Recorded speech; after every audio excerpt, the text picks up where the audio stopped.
സങ്കല്പ ബ്രാക്കറ്റ് ചിന്താ നിരോധവും വിചാരസാധനയും രണ്ടും വേദാന്ത സാധനകളാണല്ലോ. തീർച്ചയായിട്ടും സങ്കല്പ നിരോധം അഥവാ വൃത്തി നിരോധം തീർച്ചയായിട്ടും ശമതമാഭ്യാസം ശീലിക്കുന്ന സാധകൻ പ്രാഥമിക തലത്തിൽ ചെയ്യുന്നുണ്ട്. പക്ഷേ അതൊരാരംഭഘട്ടം മാത്രമാണ്. സങ്കല്പ നിരോധം ചെയ്ത് അമർത്തി വെച്ചതുകൊണ്ട് ഒരു പ്രയോജനവും ഇല്ല. അത് വിചാരസാധനയിൽ മുന്നോട്ട് പോകുന്ന ദശയിൽ പ്രാഥമിക തലത്തിൽ അനുഷ്ഠിക്കുന്ന ഒരു ക്രമം മാത്രമാണ്, അല്ലാതെ അത് ആത്യന്തിക സാധനയല്ല.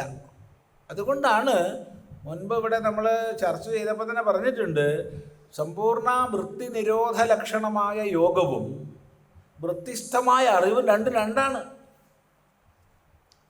ഒരു ഘട്ടത്തിൽ നമ്മൾ മനസ്സിനെയും ഇന്ദ്രിയങ്ങളെയും നിയന്ത്രിച്ച് ശീലിക്കുക തന്നെ വേണം. കാരണം ഇന്ദ്രിയ മനസ്സുകളുടെ നിയന്ത്രണത്തിലൂടെ മാത്രമേ തത്വവിചാരത്തിലേക്ക് നമുക്ക് പ്രവേശിക്കാൻ പറ്റൂ. പക്ഷേ അത് ആത്യന്തിക സാധനയല്ല. ഇത് രണ്ടും ഒരു സാധകൻ ഒരുമിച്ച് അനുഷ്ഠിക്കുന്നത് എങ്ങനെ? വിചാരസാധന അന്യവിചാരങ്ങളെ നീക്കി തത്വവിചാരത്തിൽ മനസ്സിനെ ഉറപ്പിക്കുന്നതാണ്. വൃത്തി നിരോധം എന്ന് വേദാന്ത ശാസ്ത്രത്തിൽ പറയുമ്പോൾ അത് സമ്പൂർണങ്ങളായ സകല വൃത്തികളെയും നിരോധിക്കുകയല്ല. ഇത് പ്രത്യേകം ശ്രദ്ധിക്കണം. ഉദാഹരണം പറഞ്ഞാൽ ഈ ശമം അല്ലെങ്കിൽ ദമം ഇവയ്ക്ക് വിശദീകരണവും നിർവചനവും തരുന്ന ആചാര്യൻ പലപ്പോഴും പ്രാഥമിക തലത്തിൽ നമ്മൾ പഠിക്കുമ്പോൾ ഇന്ദ്രിയ നിഗ്രഹമാണ്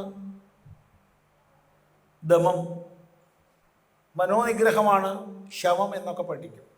എന്നൊരു പറയാം, ഇന്ദ്രിയ നിഗ്രഹമാണ് ദമം, മനോനിഗ്രഹമാണ് ശമം എന്നൊക്കെ പഠിക്കും. അവിടെ വലിയൊരു കുഴപ്പമുണ്ട്. കാരണം ഇന്ദ്രിയങ്ങളെ പൂർണ്ണമായി നിഗ്രഹിക്കണമെന്നങ്ങ് തെറ്റിദ്ധരിക്കും നമ്മൾ.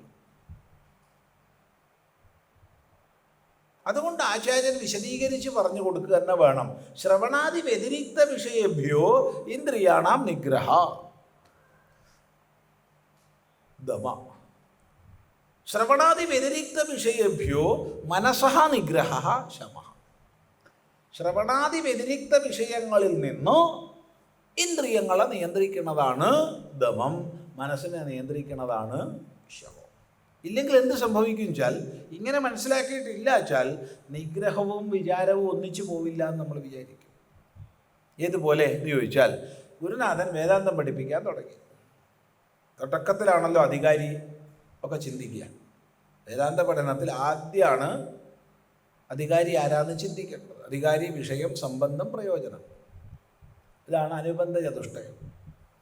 അധികാരീച വിഷയ സംബന്ധശ്ച പ്രയോജനം ശാസ്ത്രാരംഭ ഫലം പ്രാഹുർ അനുബന്ധ ചതുഷ്ടയം. ഇത് ചിന്തിച്ചിട്ടാണ് വേദാന്തം തുടങ്ങുക.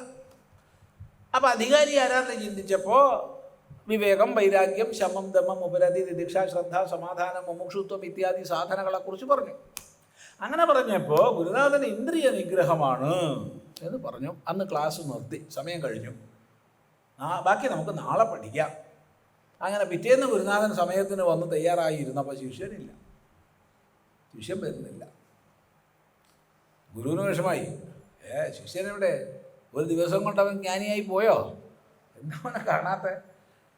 അങ്ങനെ ഗുരുനാഥൻ പോയി എഴുന്നേറ്റ് കുറേ നേരം കാത്തിരുന്നു, ശിഷ്യൻ വരുന്നില്ല. അപ്പോൾ ഗുരുനാഥൻ എഴുന്നേറ്റ് പോയി ശിഷ്യൻ്റെ അടുത്ത് പോയി കണ്ടുപിടിച്ചു. എവിടെയാണുള്ളത്? ഞാൻ അവിടെ ഉണ്ടല്ലോ, അഹമസ്മി സദാഭാമി, ഞാൻ എപ്പോഴും ഇവിടെ പ്രകാശിച്ചുകൊണ്ടിരിക്കുന്നുണ്ട്. പിന്നെ നീ എന്താ ക്ലാസ്സിൽ വരാഞ്ഞ്? ഗുരു, അങ്ങയുടെ ഉപദേശം ഞാൻ അനുസരിച്ചതാണ്. എന്താണ്? ഇന്ദ്രിയങ്ങളെ നിഗ്രഹിക്കുന്നത് അഭ്യസിക്കാൻ പറഞ്ഞില്ലേ? അപ്പം ഞാൻ തീരുമാനിച്ചു കേൾക്കണ്ടാന്ന്. ചെവി എന്നുള്ള ഇന്ദ്രിയത്തെ ഞാൻ നിഗ്രഹിച്ചു, കണ്ണെന്നുള്ള ഇന്ദ്രിയത്തെ നിഗ്രഹിച്ചു, ഗുരുനാഥനെ കാണണ്ടാന്ന് നിശ്ചയിച്ചു. അപ്പം ശരിയല്ലേ ശിഷ്യൻ പറഞ്ഞേ? ഇന്ദ്രിയ നിഗ്രഹാണെന്ന് പറഞ്ഞപ്പോൾ ഉണ്ടായ തെറ്റിദ്ധാരണയപ്പതേ. അപ്പം അവിടെ എന്താ അർത്ഥം? അപ്പം ശ്രവണവിരുദ്ധമായ വൃത്തികളിൽ നിന്ന് ഇന്ദ്രിയങ്ങളെ നിഗ്രഹിക്കുക എന്ന് വിശദമായി പറഞ്ഞു കൊടുക്കണം. അത് പറയാത്തതിൻ്റെ കുഴപ്പമാണ്. അല്ല ചോ, പിന്നെ എന്തിനാ നമുക്ക് കണ്ണ് തന്നെ കാണാനല്ലാതെ, എന്തിനാ നമുക്ക് ചെവി കേൾക്കാനല്ലാതെ, എന്തിനാ നമുക്ക് മൂക്ക് മണക്കാനല്ലാതെ? അതൊന്നും നിരോധിക്കേണ്ട ആവശ്യമില്ല. സത്യവിചാരത്തിൽ നിന്ന് വിരുദ്ധമോ വിഭിന്നമോ ആയ പന്ഥാവിലേക്ക് അവ പോകാതെ അവയെ നിഗ്രഹിക്കുക എന്നേ അർത്ഥമുള്ളൂ. അതുകൊണ്ട് ഈ ചിന്താനിരോധം സങ്കല്പ നിരോധം എന്ന് പറഞ്ഞാൽ സമ്പൂർണ്ണ നിരോധം അല്ല. അങ്ങനെയാച്ചാൽ പിന്നെ നമ്മൾ കല്ല് പോലെയായി പോവില്ലേ, പാറ പോലെയായി പോവില്ലേ? ശരി.